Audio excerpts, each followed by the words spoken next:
মৃণালিনীর দ্বিতীয় খণ্ড গৌড়েশ্বর। অতি বিস্তীর্ণ সভামণ্ডপে দীপজ্বালিকারী রাজাধিরাজ গৌড়েশ্বর বিরাজ করিতেছেন। উচ্চ শ্বেত প্রস্তরের বেদির ওপরে রত্নপ্রবাল বিভূষিত সিংহাসনে রত্নপ্রবাল মণ্ডিত ছত্রতলে বর্ষিয়ান রাজা বসিয়া আছেন। শিরোপরি কনক কিঙ্কিণী সংবেষ্টিত বিচিত্র কারুকার্য খচিত শুভ্র চন্দ্রাতপ শোভা পাইতেছে। একদিকে পৃথগাসনে হোমাবশেষ বিভূষিত অনিন্দ মূর্তি ব্রাহ্মণ মণ্ডলী সভা পণ্ডিতকে পরিবেষ্টন করিয়া বসিয়া আছেন। যে আসনে একদিন হলায়ুধ উপবেশন করিয়াছিলেন, সে আসনে এক্ষণে এক অপরিণামদর্শী চাটুকার অধিষ্ঠান করিতেছিলেন। অন্যদিকে মহামাথা ধর্মাধিকারকে অগ্রবর্তী করিয়া প্রধান রাজপুরুষেরা উপবেশন করিয়াছিলেন। মহাসামন্ত, মহাকুমার, মাতা, প্রমাতা, ঔপরিক, দাসাপরাধিক, চৌরোদ্ধরণিক, শৌক্লিক, গৌলিকগণ, কাত্রপ, প্রান্তপালেরা, কোষ্ঠপালেরা, কাণ্ডরিকা, তদাযুক্তক, বিনিযুক্তক প্রভৃতি সকল উপবেশন করিতেছেন। মহাপ্রতিহার সশস্ত্রে সভার অসাধারণতা রক্ষা করিতেছেন। স্তাবকেরা উভয় পার্শ্বে শ্রেণীবদ্ধ হইয়া দাঁড়াইয়া আছে। সর্বজন হইতে পৃথক আসনে কুশাসন মাত্র গ্রহণ করিয়া পণ্ডিতবর মাধবাচার্য উপবেশন করিয়া আছেন। রাজ্যসভার নিয়মিত কার্য সকল সমাপ্ত হইলে সভ্যভঙ্গের উদ্যোগ হইল।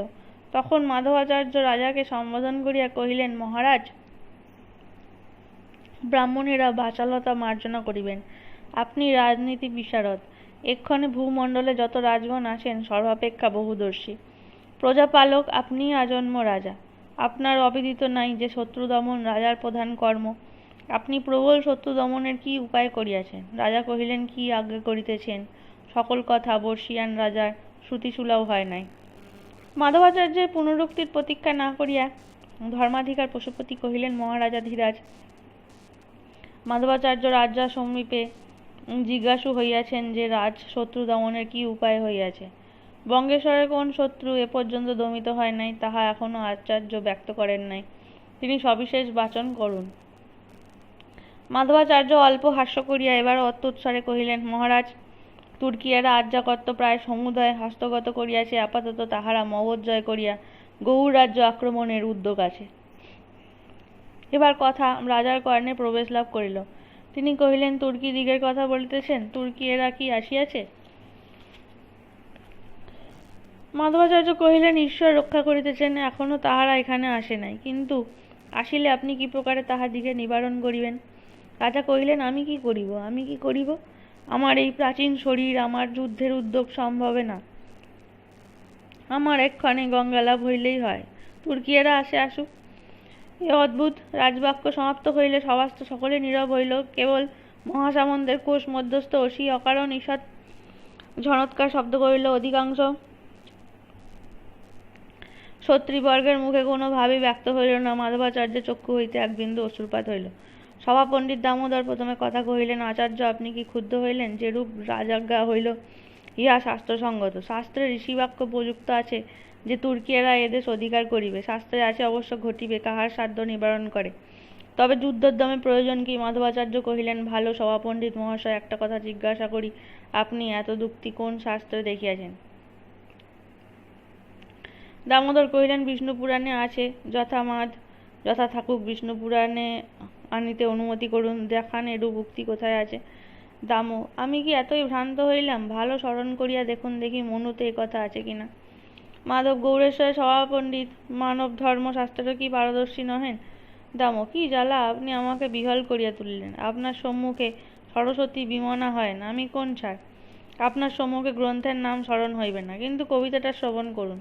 মাধব, গৌড়েশ্বরের সভাপণ্ডিত যে অনুষ্ট পচ্ছন্দে একটি কবিতা রচনা করিয়া থাকিবেন, ইহা কিছুই অসম্ভব নহে। কিন্তু আমি মুক্তকণ্ঠে বলিতেছি, তুর্কি জাতীয় কর্তৃক গৌড় বিজয় বিষয়নী কথা কোনো শাস্ত্রের কোথাও নাই। পশুপতি কহিলেন, আপনি কি সর্বশাস্ত্রবিদ? মাধবাচার্য কহিলেন, আপনি যদি পারেন তবে আমাকে অশাস্ত্রজ্ঞ বলিয়া প্রতিপন্ন করুন। সভাপণ্ডিতের একজন পরিষদ কহিলেন, আমি করিব। আত্মশ্লাঘা শাস্ত্রে নিষিদ্ধ। যে আত্মশ্লাঘা পরব সে যদি পণ্ডিত, তবে মূর্খকে। মাধবাচার্য কহিলেন, মূর্খ তিনজন, যে আত্মরক্ষায় যত্নহীন, যে সেই যত্নহীনতার প্রতিপোষক, আর যে আত্মবুদ্ধির অতীত বিষয়ে বাক্য ব্যয় করে ইহারাই মূর্খ। আপনি ত্রিবিধ মূর্খ। সভা পণ্ডিত একজন পরিষদ অধপতন উপবেশন করিলেন। পশুপতি কহিলেন, যবন আইসে আমরা যুদ্ধ করিব। মাধবাচার্য কহিলেন, সাধু সাধু, আপনার যেরূপ যশ সেইরূপ প্রস্তাব করিলেন। জগদীশ্বর আপনাকে কুশলী করুন।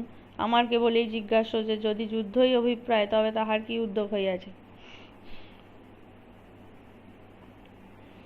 পশুপতি কহিলেন, মন্ত্রণা গোপনীয় বক্তব্য এ সভাতলে প্রকাশ্য নহে, কিন্তু যে অশ্ব পদাতি এবং নাবিক সেনা সংগৃহীত হইতেছে, কিছুদিন এই নগরী পর্যটন করিলে তাহা জানিতে পারিবেন।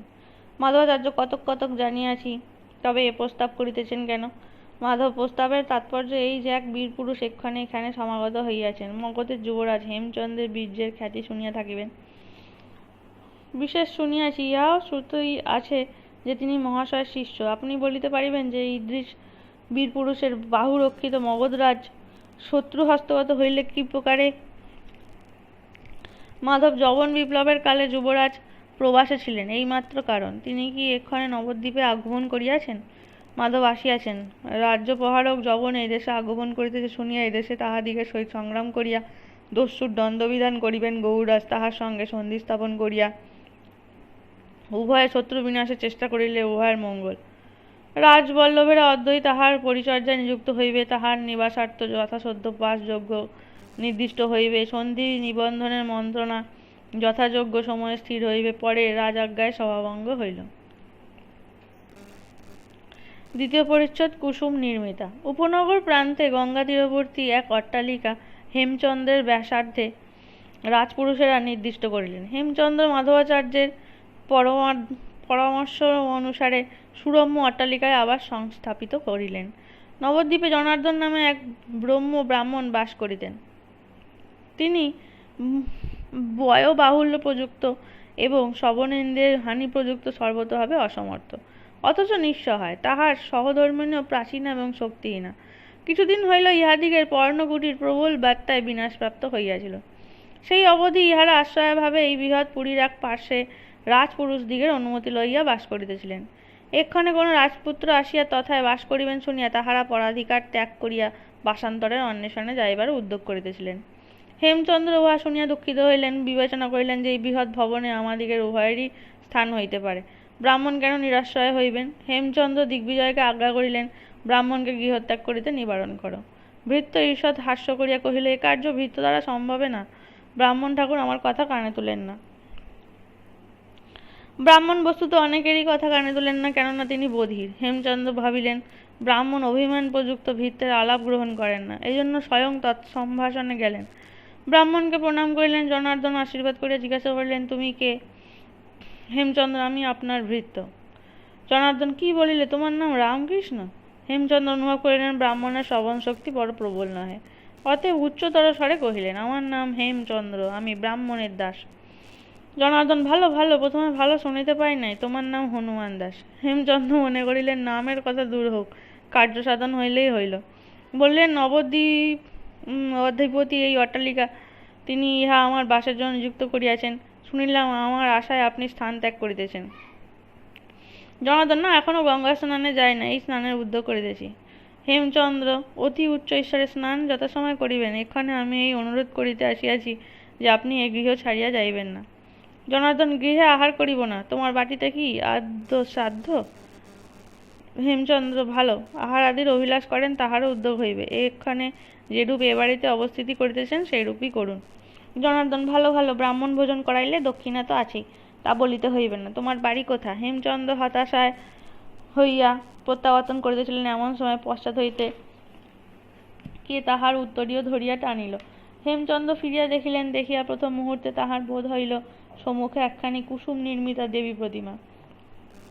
দ্বিতীয় মুহূর্তে দেখিলেন প্রতিমা সজীব। তৃতীয় মুহূর্তে দেখিলেন প্রতিমা নহে, বিধাতার নির্মাণ কৌশল সীমা রূপিণী বালিকা অথবা পূর্ণ যৌবনা তরুণী।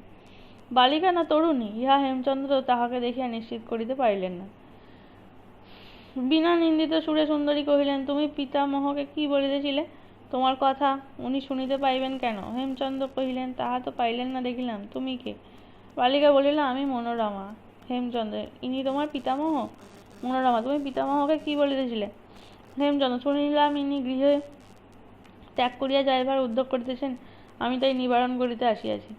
এ গৃহ এক রাজপুত্র আসিয়াছেন, তিনি আমাদিগকে থাকিতে দিবেন কেন? হেমচন্দ্র, আমি সেই রাজপুত্র, আমি তোমাদিগকে অনুরোধ করিতেছি তোমরা এখানে থাকো। মনোরমা, কেন? কেনর উত্তর নেই। হেমচন্দ্র অন্য উত্তর না পাইয়া কহিলেন, কেন মনে করো যদি তোমার ভাই আসিয়া এই গৃহে বাস করিত, সে কি তোমাদিগকে তাড়াইয়া দিত? মনোরমা, তুমি কি আমার ভাই? হেমচন্দ্র, আজি হইতে তোমার ভাই হইলাম, এখন বুঝিলে? মনোরমা, বুঝিয়াছি, কিন্তু ভগিনী বলিয়া আমাকে কখন তিরস্কার করিবে না তো? হেমচন্দ্র মনোরমার কথার প্রণালীতে চমৎকৃত হইতে লাগিলেন, ভাবিলেন এ কি অলৌকিক সরল বালিকা, না উন্মাদিনী। কহিলেন, কেন তিরস্কার করিব?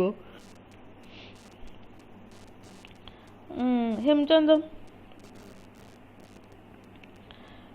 মনোরমার কথা প্রণালীতে চমৎকৃত হইতে লাগিলেন, ভাবিলেন কি অলৌকিক বালিকা নাকি উন্মাদিনী। মনোরমা, যদি আমি দোষ করি? হেমচন্দ্র, দোষ দেখিলে কে না তিরস্কার করে? মনোরমা ক্ষুব্ধভাবে দাঁড়াইয়া কহিলেন, আমি কখন ভাই কখন দেখি নাই, ভাইকে কি লজ্জা করিতে হয়? হেমচন্দ্র, না। মনোরমা, তবে আমি তোমাকে লজ্জা করিব না, তুমি আমাকে লজ্জা করিবে।